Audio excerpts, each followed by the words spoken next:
Hello Year 7 and welcome to this webinar about punctuation basics. We have three key learning aims. First of all, we're looking at using end punctuation.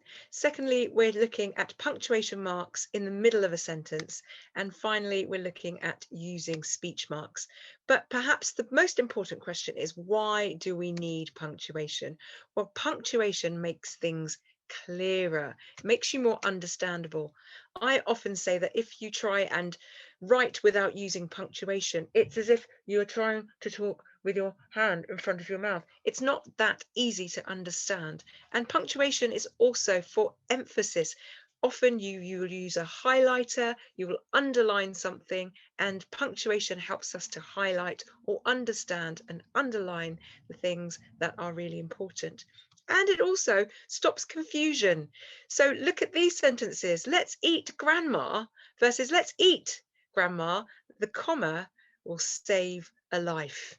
And I love cooking, my dogs and my family. I love cooking, comma, my dogs and my family. I love drawing, comma, my dogs and my family. So again, punctuation saves lives. Now here is the full range of punctuation marks. You have wonderful punctuation marks like the square brackets and the round brackets, also known as parentheses. You've got the slash, you've got the dash, you've got the asterisk, ellipsis, dot, dot, dot. I love punctuation, but we're going to look at end punctuation and commas first. First of all, we'll look at full stops. These are often underused and very important. When do we use full stops? Well, we use them at the end of a normal statement sentence.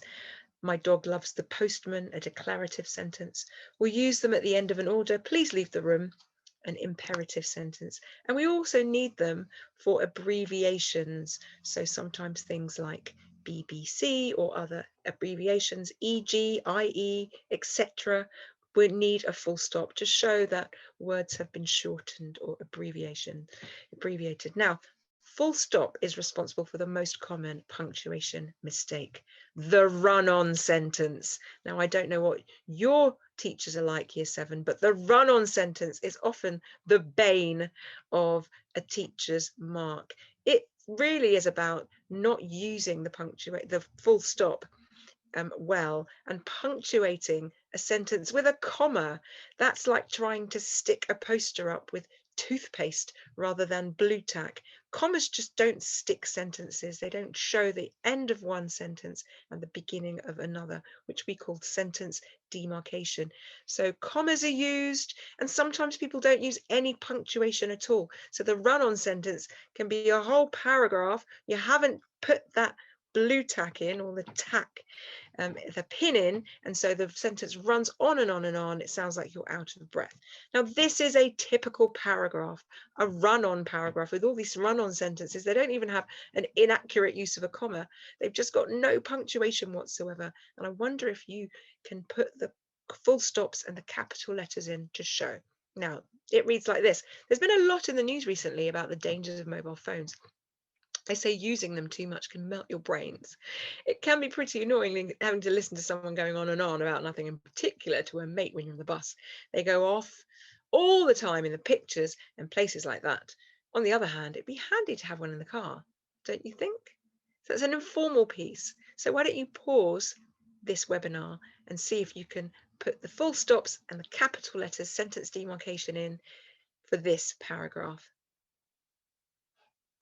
Well, I hope that your paragraph now looks something like that. There's been a lot in the news recently about the dangers of mobile phones. Full stop, capital letter, sentence demarcation. They say using them too much can melt your brains. Full stop, capital letter. It can be pretty annoying having to listen to someone going on and on about nothing in particular to a mate when you're on the bus. Full stop, capital letter. They go off all the time in the pictures and places like that. Full stop, capital letter. On the other hand, it'd be handy to have one in the car though. Full stop, capital letter. What do you think? Question mark. Now, let's talk about exclamation marks. Exclamation marks, they indicate a sudden command. Come here! Or intensity, volume. No! Or emotion. Yes! and they show strong emotions like surprise, anger, and joy. Exclamation marks can also be called exclamatory sentences. So we've got 4 different types of sentences, really. We've got full stops, the declarative, the imperative sentence, and then we've got the exclamatory sentence with the exclamation mark. Now, here are 5 short sentences. Some of them have 2 exclamation marks to show surprise, joy, sadness, fear, anger, disgust. So I want you to pause the webinar and see if you can add the exclamation marks to these sentences. Okay, hopefully these were your answers. Hooray, it's my birthday. Yuck, I hate avocados. Congratulations, that was an impressive debate.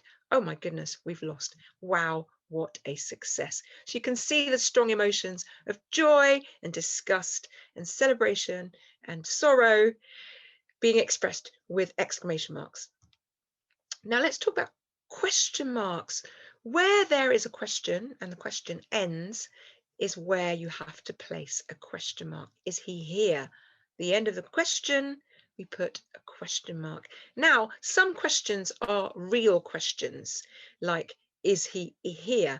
Other questions are, they're statements, but they're structured like questions. He's here. Some of them are tag questions. He's here, isn't he? And then rhetorical questions. They are just making a statement rather than asking a question. Who knew? It's just a statement of surprise rather than actually saying, well, I knew. So here is another example of 4 types of questions. You've got your normal question, are you running late?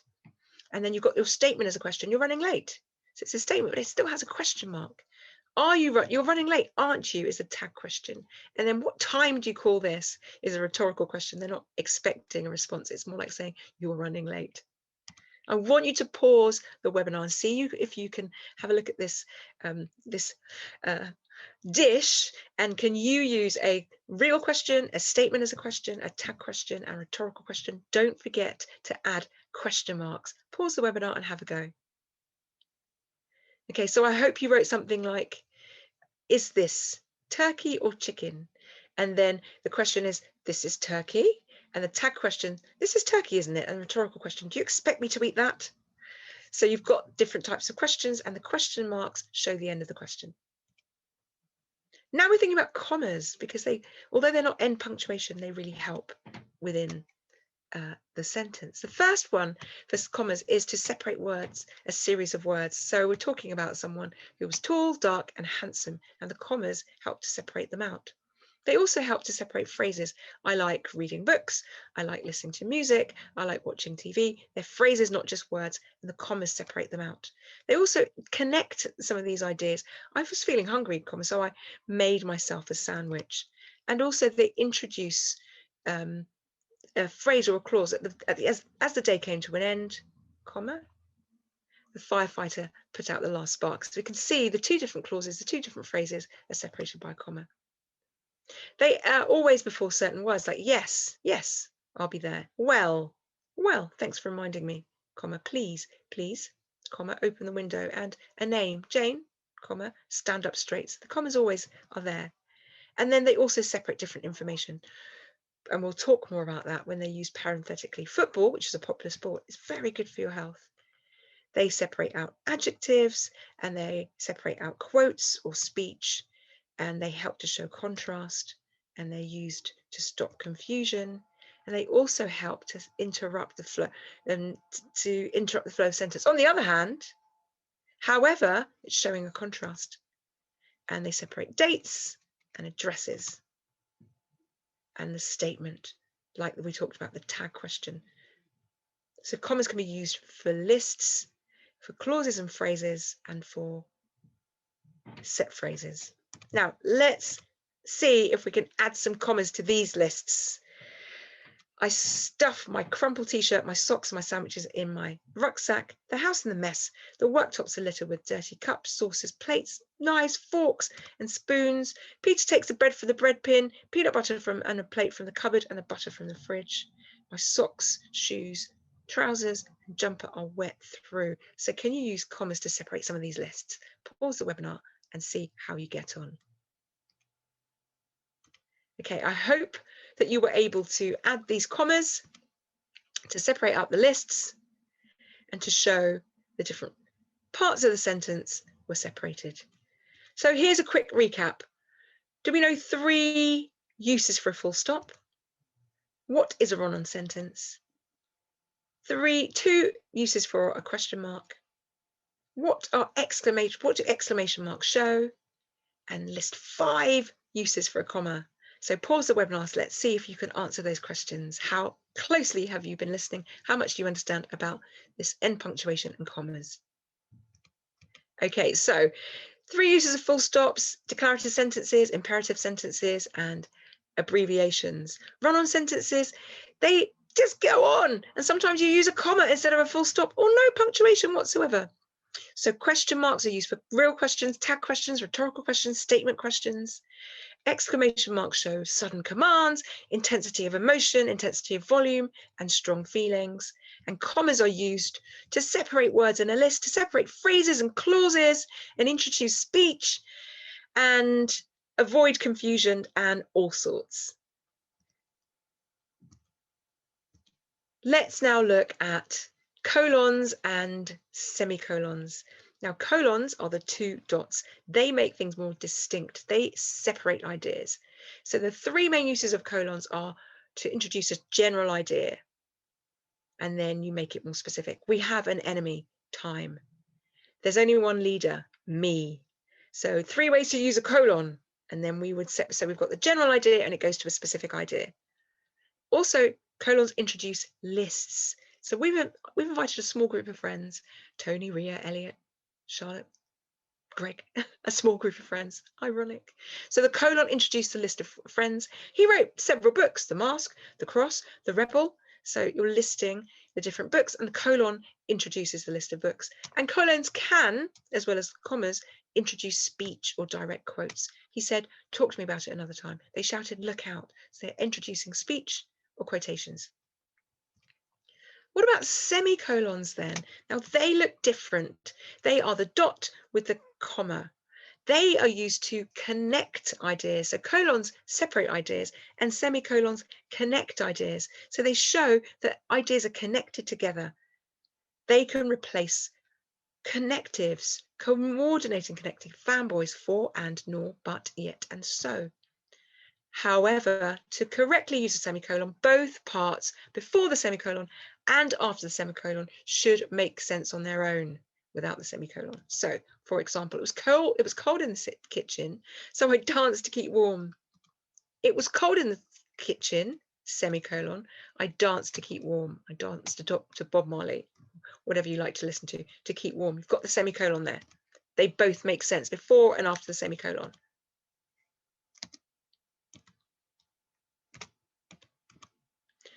It was raining and I was going to get drenched. It was raining, semicolon, I was going to get drenched. And I've used ellipsis at the end, just expecting the inevitable. I love salad, but they like pizza. I love salad, semicolon, they like pizza. So it's a connection between the 2 ideas, but actually it's a contrasting connection. Semicolons can also be used to make long lists very manageable. So you can use them for lists, but not like commas. They're much longer. So we travel to 4 cities, colon, to introduce the list of cities: Manchester in the north of England, semicolon, Edinburgh in Scotland, semicolon, Cardiff in Wales, and finally London, the capital of England. So you've got the different parts of the sentence that are separated by semicolons. The list is a bit longer. The dogfight was vicious, colon. So the list of what happened in the dogfight is introduced by a colon. Rover grabbed Rex by the throat, semicolon. Rex bit Rover's ear, semicolon. Both canines were left injured. So it's a long list of different actions within this vicious dogfight, and they're separated by semicolons, not commas. And this one is about writing different companies. Only 3 people wrote back. Mr. Thomas from the American Publishing Company, semicolon. Mrs. Mariah from the Independent UK Company, semicolon. Ms. Eli from the online publishing firm. So again, you can see that these lists are much longer than the list that we use with commas, not colons, with commas. Okay, now we're talking about additional information in the middle of the sentence. also known as parenthesis. So it might be a phrase, a group of words without a verb, or it might be a clause, a group of words with a verb, and then you put it in the middle to add information. Now, in the middle of the sentence, you can add 3 different types of punctuation. So we've got a sentence like this: my next door neighbours are very loud, and they always party at the weekend. So you could say, my next door neighbours, who are very loud, to use the dashes on either side, always party at the weekend. So you've added that extra information in the middle of the sentence, but you've used dashes on either side. My next door neighbours, who are very loud, always party at the weekend. You've got used brackets on either side to add the extra information in the middle. And you've got the ... at the end. My next door neighbours, who are very loud, always party at the weekend! Exclamation mark to show a strong emotion. And you're using commas. So although it's the same information, parenthetical, dropped in the middle, you can use dashes, you can use brackets, and you can use commas. But you need both of them. You need both of them to show both parts of the sentence. Now, what is the difference between a dash and a hyphen? Because we talked about using dashes for these parenthetical, dropped in the middle parts of the sentence. Well, a hyphen is really short and a dash is much longer.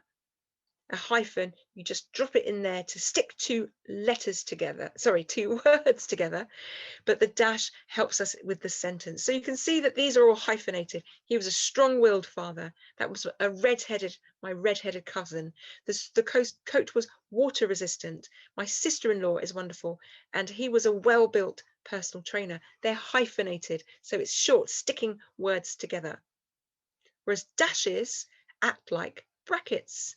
His muscles were big, the biggest I'd ever seen, and he gained many clients as a personal trainer. So you can see the dashes are not used just to stick words together, they're used to separate out different parts of a sentence, not just with words. However, the dash is dashing. It's very versatile. So you might have an oven glove or you might have washing up gloves. Sometimes you use both of them and sometimes you use one. This is like a dash. Sometimes you only use one dash, but sometimes you use them both. So for example, to expand a sentence, you would have both of them. You are a friend, my best friend, and I'd like you to be my maid of honor.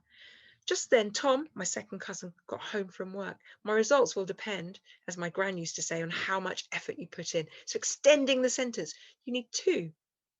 But you can use one dash as a semicolon to add a little bit of extra information. I booked the holiday. He has all the fun. So it's showing the contrast like a semicolon. The new car's just arrived and she decided she no longer wanted it like a semicolon. Mrs. Brown demands one thing from her pupils: attention, like a colon. The dash is versatile. You can use it like a bracket, you can use it like a semicolon, you can use it like a colon, but you can also use it in dialogue to show hesitation or interruption. Mum, can I have some chocolate? No! You'll ruin your dinner, Mum replied. Can you see the dash there is used to show interruption? I can't, it can't be a dragon, she screamed. That shows hesitation. It shows that sense of terror. So you can use a dash to extend, to develop, to add information, for interruption, for hesitation. It's a fantastically dashing, diverse and versatile piece of punctuation. So quick recap. Brackets for extra information in the middle of the sentence. Dashes can be used as brackets. Dashes can act like semicolons, and they can also be used for interruption or hesitation. I've lost my bus pass, she muttered to herself, searching her handbag. You can use that in dialogue. For the last part of the webinar, I want us to talk about punctuating speech. So dialogue is wonderful for your non-fiction writing, and also if you're using quotations in fiction writing, dialogue, and also if you're using quotations in non-fiction writing, you can punctuate speech. Now, what are the rules? We can see that I've tried to color code them here for you. The opening speech marks and the end speech marks completely cover the words that are being spoken. Brilliant, isn't he? All of those words that are being spoken are being surrounded by the opening and the closed speech marks. Beginning after the opening speech marks, we need a capital letter. Brilliant, isn't he? Isn't it? He. Tell him I said that. We need the capital letter. And then the other punctuation, the question mark, an exclamation mark, a full stop, is tucked in like your school shirt, tucked in, nice and neat. And so the end punctuation goes after the question mark, after the full stop. Commas sometimes interrupt speech, so I call it interrupted speech. Let's go now, Jess side, because we can't be late. So Jess side is in the middle, it's kind of been interrupted, and then you've got the other side. So let's go now, comma, Jess side, comma, because we can't be late. But the interrupted speech, because we can't be late, doesn't need a capital letter for the second part. Okay, so you've got those 5 rules for punctuation. Opening and closing speech marks goes completely around. You need a capital letter before, you need to tuck the punctuation in before the closed speech marks. If the speech is interrupted, like she sighed, he shouted, you need commas, and the second part of the speech doesn't need the capital. Okay, I hope that has helped. Have a go at these recap questions, just so that you've still got it fresh in your brain. 3 uses for a colon. Do you remember why they're used? Which connectives do semicolons replace? When would you use semicolons in a list? What is the difference between a colon and a semicolon? What's the difference between a hyphen and a dash? And what are the 5 rules for punctuating speech? Pause the webinar, have a go at these questions. Have you been able to do it? Okay, so 3 uses for the colon. They introduce lists, they show a general idea going to something specific, and they introduce dialogue. The connectives that replace semicolons are fanboys: for, and, nor, but, or, and yet. Semicolons are used in a list when the list is very long. Colons separate and semicolons connect. Dashes are for words, and hyphens are for words, sticking words together, and dashes help in sentences in lots of different ways. And the 5 rules for punctuation: you need the start and end speech marks right surrounding all the words, the capital letter. You need the punctuation tucked in before the end speech marks. You need commas if you're interrupting the speech, and the second half doesn't need a capital letter. I hope now that you feel that you are a punctuation expert. Thank you for joining me, Year 7, and see you next time.